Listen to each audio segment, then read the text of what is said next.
नमस्ते बच्चों, इस वीडियो में हम शेयर बाजार में व्यापार प्रक्रिया, trading procedure in stock exchange के बारे में डिस्कशन करेंगे।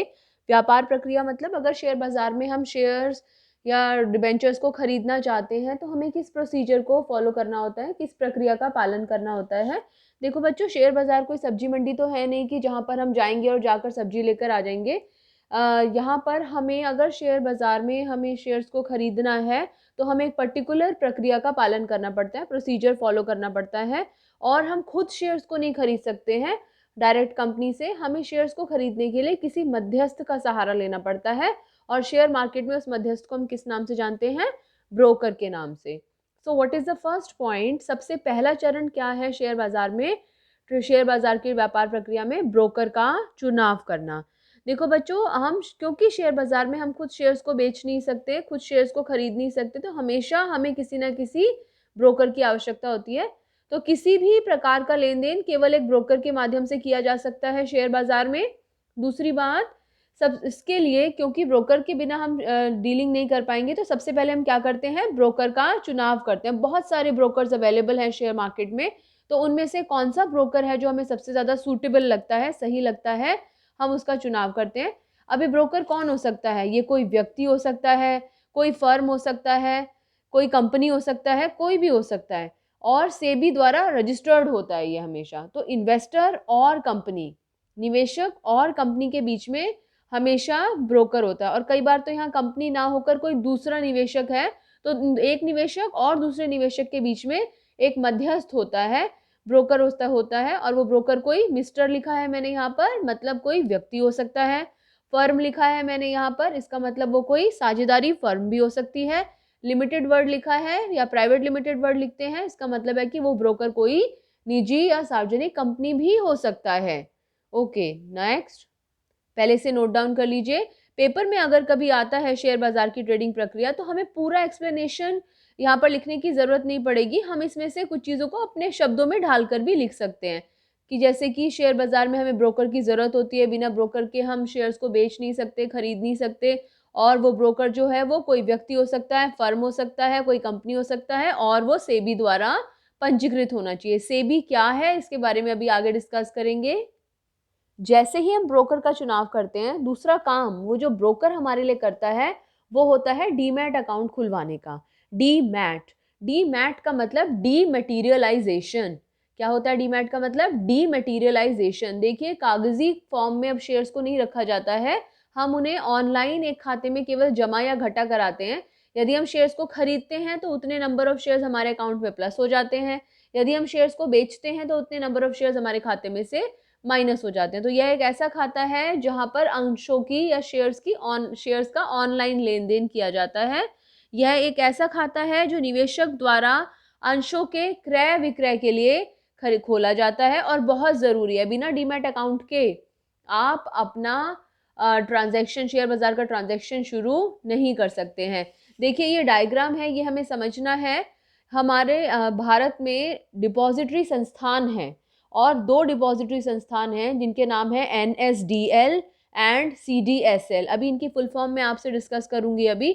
NSDL is national securities depository limited and CDSL is central depository services limited. अब ये जो है इन्वेस्टर्स के खातों को खोलने में मदद करता है, लेकिन क्योंकि केवल ये दो ही डिपॉजिटरीज हैं, तो ये दोनों पूरे देश में जितने इन्वेस्टर्स हैं, जितने निवेशक हैं, सबके खाते तो नहीं खोल सकते। इसलिए इन डिपॉजिटरी को कुछ मध्यस्थों का सहारा लेना पड़ता है, जिन्हें हम डिपॉजिटरी पार्टिसिपेंट्स के नाम से जानते हैं। किस नाम से जानते हैं? डिपॉजिटरी पार्टिसिपेंट के नाम से। अब ये डिपॉजिटरी पार्टिसिपेंट कौन होते हैं? या तो वो ब्रोकर खुद जिसका हमने चुनाव किया है, या फिर कोई बैंक हो सकता है जो कि डीमैट अकाउंट खुलवाने में, या जो कि हमारे बिहाफ पर हमारा डीमैट अकाउंट खोलता है। हमारे खाते वास्तव में खुल तो इस डिपॉजिटरी के पास ही रहे हैं, लेकिन कैसे खुल रहे हैं? इन डिपॉजिटरी पार्टिसिपेंट्स की सहायता से। तो इन्वेस्टर और डिपॉजिटरी के बीच में डिपॉजिटरी पार्टिसिपेंट होता है। कौन होता है डिपॉजिटरी पार्टिसिपेंट? कोई ब्रोकर हो सकता है या फिर कोई बैंक हो सकता है। और भारत में कितने डिपॉजिटरी हैं? दो डिपॉजिटरीज हैं। कौन कौन से? NSDL national securities depository limited and CDSL central depository services limited. इसको ड्रॉ कर लीजिए, आगे डिस्कस करते हैं। बेटे जो निवेशक होता है वो इस डिपॉजिटरी पार्टिसिपेंट के माध्यम से ही डिपॉजिटरी के संपर्क में आता है। और डिपॉजिटरी पार्टिसिपेंट जैसे कि मैंने बताया, दोबारा रिपीट कर रही हूँ, कौन हो सकता है? कोई भी ब्रोकर या फिर कोई बैंक। और ये डिपॉजिटरी के एजेंट की तरह काम करता है। और क्या क्या काम करता है निवेशक के लिए? जैसे कि निवेशक का खाता खोलता है, उसके खाते के शेषों का, बैलेंसेस का हिसाब रखता है, कितने शेयर्स प्लस करने हैं, कितने शेयर्स माइनस करने हैं।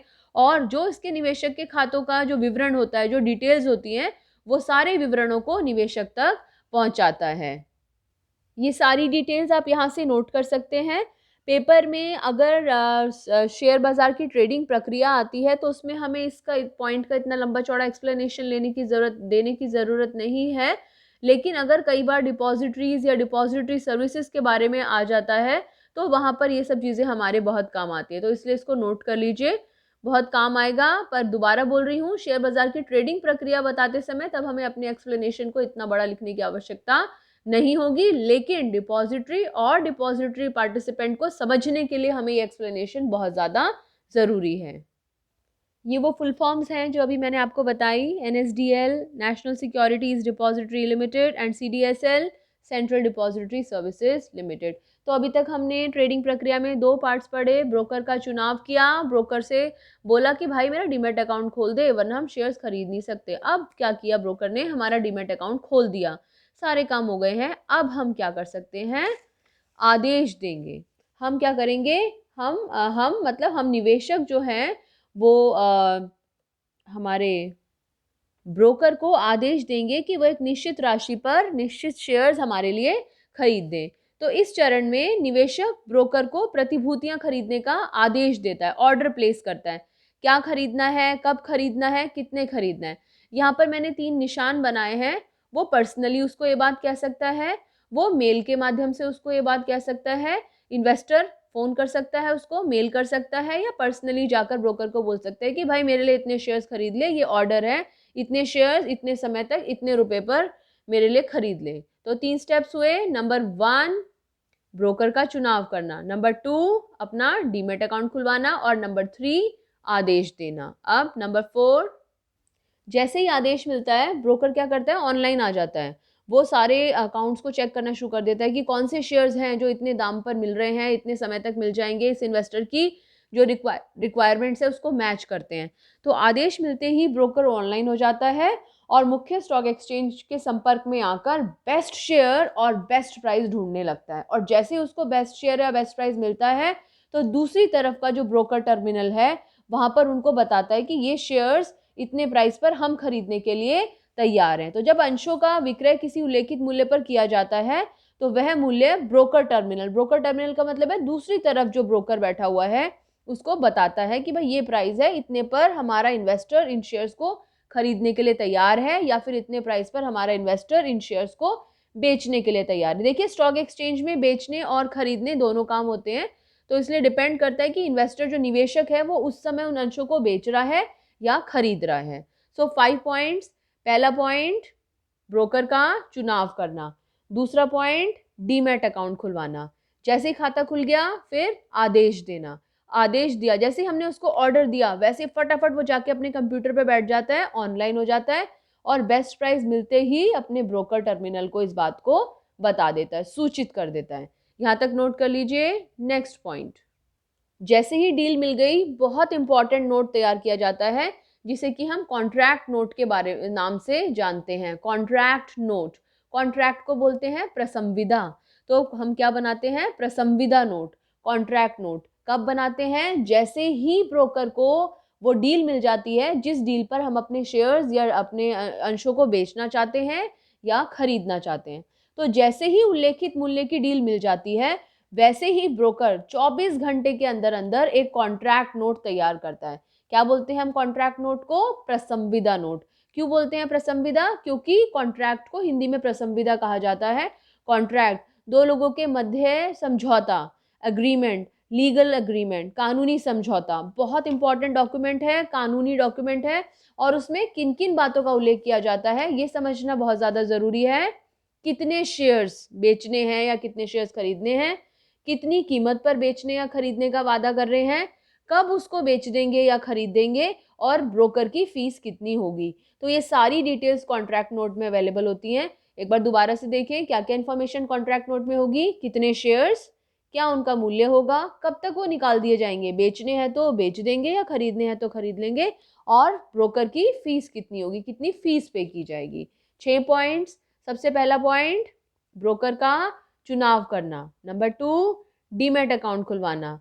जैसे डीमैट अकाउंट खुलवाया वैसे ही आदेश दिया, आदेश देते ही वो अपनी कुर्सी पे से उठा और ऑनलाइन हो गया। ऑनलाइन होके उसको जैसे ही हमारी डील मिली उसने ब्रोकर टर्मिनल को बताया और फटाफट हमारे लिए कॉन्ट्रैक्ट नोट बना दिया। अब ये कॉन्ट्रैक्ट नोट जो है निवेशक के पास आ जाता है, वो इन्वेस्टर को बता देता है कि भाई आप अगर शेयर्स को बेचना चाहते हो तो आपके शेयर्स के इतने पैसे फटाफट हमारे पास पहुंचा दो। तो नेक्स्ट पॉइंट, हमारा 7वां पॉइंट है पे इन डे कार्यवाही। पे इन डे, कौन सा डे है जो पे इन डे है, ये हमें समझना है। कॉन्ट्रैक्ट नोट जारी करते ही इन्वेस्टर एक्टिव हो जाता है। कैसे? जैसे ही इन्वेस्टर, ये निवेशक है, जैसे ही निवेशक के पास में कॉन्ट्रैक्ट नोट आया, बहुत खुश हो गया निवेशक, और लेकिन कॉन्ट्रैक्ट नोट प्राप्त करते ही, कॉन्ट्रैक्ट नोट में लिखा हुआ है, मैंने आपको बताया इन्वेस्टर 2 काम कर सकता है स्टॉक एक्सचेंज में, अंशों को बेच भी सकता है, अंशों को खरीद भी सकता है। अब अगर उसने अंशों को बेचने के लिए, सेल करने के लिए अगर ब्रोकर को कहा था कि भाई मैं अपने शेयर्स को बेचना चाहता हूं, तो जैसे ही कॉन्ट्रैक्ट नोट मिला इन्वेस्टर को शेयर्स पहुंचाने पड़ेंगे ब्रोकर के पास में। और अगर उसने शेयर्स को खरीदना था तो जैसे ही कॉन्ट्रैक्ट नोट मिला उसको कैश पहुंचाना पड़ेगा ब्रोकर के पास में। क्यों? क्योंकि ब्रोकर को दूसरी पार्टी को देना है, ये दूसरे इन्वेस्टर को देना है। अगर शेयर्स खरीदने हैं तो दूसरे इन्वेस्टर को पैसे पहुंचाने हैं, अगर शेयर्स बेचने हैं तो दूसरे इन्वेस्टर को शेयर्स पहुंचाने, तब वो पैसे देगा इसके लिए। तो इस कार्यवाही को जिस दिन जो निवेशक है वो कैश या शेयर्स का ट्रांसफर करता है, हस्तांतरण करता है, उसे पे इन डे कार्यवाही कहा जाता है। तो क्या है पे इन डे कार्यवाही? प्रसंविदा नोट प्राप्त करने के तुरंत बाद निवेशक कैश या शेयर, डिपेंड करता है वो खरीद रहा है या बेच रहा है, तो कैश या शेयर की सुपुर्दगी करता है। यह काम उसे कॉन्ट्रैक्ट नोट जारी करने के एकदम बाद और ब्रोकर द्वारा पेमेंट से पहले करना होता है। यानी कि जब वो ब्रोकर दूसरे आदमी को पेमेंट करेगा उससे पहले पहले उसे ये काम करना पड़ता है। और इस दिन को, किस दिन को? जिस दिन निवेशक ब्रोकर को कैश या अंशों का हस्तांतरण करता है, उस दिन को पे इन डे कहते हैं। क्लियर है? पे इन डे कौन सा डे? जैसे ही कॉन्ट्रैक्ट नोट जारी करने के बाद का दिन, जिस दिन निवेशक जैसे ही कॉन्ट्रैक्ट नोट प्राप्त करता है वैसे ही कैश या शेयर्स जो है वो ब्रोकर को सौंपता है। नेक्स्ट पॉइंट, ये वाला पॉइंट अपने में कोई स्टेप नहीं है, अपने में कोई चरण नहीं है, क्योंकि जैसे ही पे इन डे वाला काम खत्म होता है वैसे ही ये प्रक्रिया अपने आप ही चालू हो जाती है, जिसे कि निपटारा चक्र कहते हैं। निपटारा चक्र का मतलब पूरी डीलिंग को हमें खत्म करना है। तो पे इन डे पे क्या होता है, जो इन्वेस्टर है वो शेयर्स और कैश, शेयर्स या कैश ब्रोकर को दे देता है। उसके बाद में ये सारा काम T+2 डेज से पहले पहले किया जाता है। अब हमें यहाँ पर T+2 क्या है वो समझने की जरूरत है। टी का मतलब ट्रांजैक्शन डेट, जिस दिन हमने सौदा किया, जैसे कॉन्ट्रैक्ट नोट जो बनाया गया, अगर मंडे को कॉन्ट्रैक्ट नोट बना और ये पैसा और शेयर्स ट्रांसफर हुए तो वो ट्रांजैक्शन डेट हुई। और +2 मतलब निपटारा।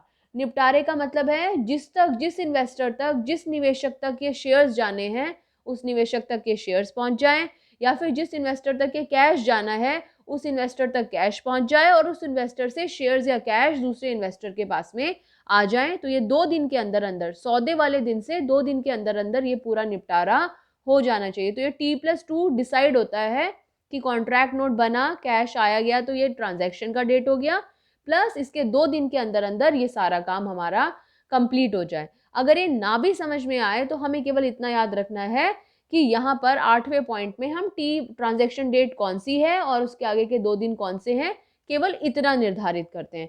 एक बार दोबारा से अभी तक के सारे पॉइंट्स डिस्कस करते हैं। सबसे पहला काम, हमने ब्रोकर का चुनाव किया, फिर ब्रोकर से क्या रिक्वेस्ट करी, भाई मेरा डीमैट अकाउंट खोल दे। उसने डीमैट अकाउंट खोल दिया, फिर हमने उसको आदेश दिया। जैसे ही हमने उसको आदेश दिया वो ऑनलाइन चला गया, ऑनलाइन जाके उसने हमारे लिए डील ढूंढी और वैसे ही दूसरी तरफ जो ब्रोकर बैठा था टर्मिनल पर उसको जाकर बता दिया इस डील पे हम ये शेयर्स खरीदना चाहते हैं।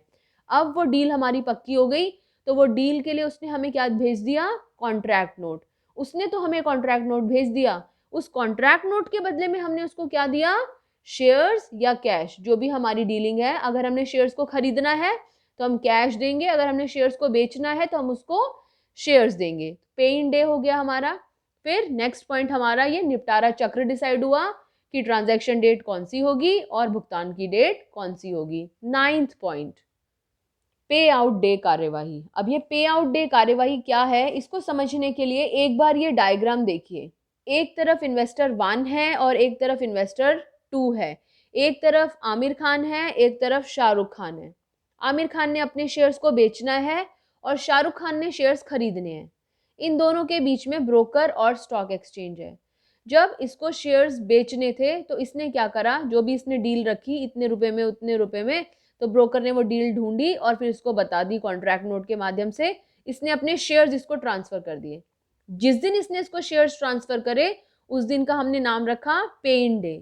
फिर ब्रोकर ने क्या करा, ब्रोकर ने ये शेयर्स उठाए स्टॉक एक्सचेंज को दे दिए और स्टॉक एक्सचेंज ने ये शेयर्स जो है वो किसको दे दिए, शाहरुख खान को दे दिए, दूसरे इन्वेस्टर को दे दिए। तो जिस दिन स्टॉक एक्सचेंज आमिर खान के शेयर्स को शाहरुख खान को दे रहा है, वो जो डे है वो पे आउट डे है। कौन सा डे है वो, पे आउट डे है। क्लियर है। और ये ट्रांजैक्शन कब कंप्लीट हो जाएगी, जब ये सारा पैसा जिसने शेयर्स बेचे उसका जो पैसा है वो उसके पास आ जाएगा और जो शेयर्स हैं वो इसके पास चले जाएंगे। वो हमारा लास्ट पॉइंट है। तो आप इसे नोट कर सकते हैं, क्या है पे आउट डे।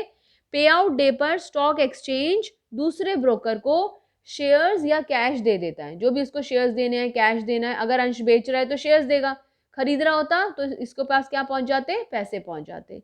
यह पे आउट डे होता है, यानी कि बुधवार है, ये वेडनेसडे है, ये आखिरी दिन है।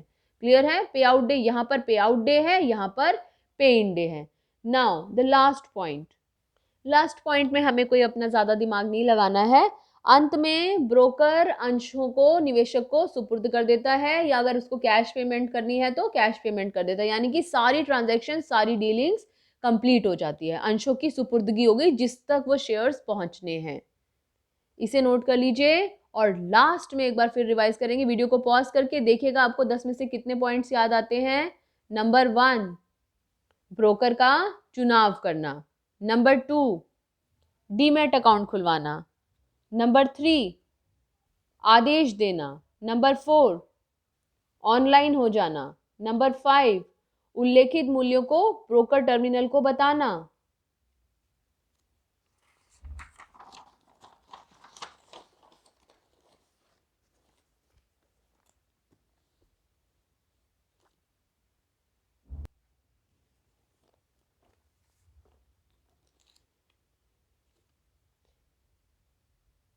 पे इन डे कार्यवाही शुरू करना। नंबर 8, निपटारा चक्र डिसाइड करना। नंबर 9, पे आउट डे कार्यवाही करना। और लास्ट में अगर ज़रूरी हो तो, ज़रूरी तो है ही डेफिनेटली, अंशों को उसके मालिक तक पहुंचाना। इसको अच्छे से नोट कर लीजिए, याद कर लीजिए, बहुत इंपॉर्टेंट टॉपिक है। नेक्स्ट वीडियो में हम सेबी के बारे में डिस्कस करेंगे। Thank you.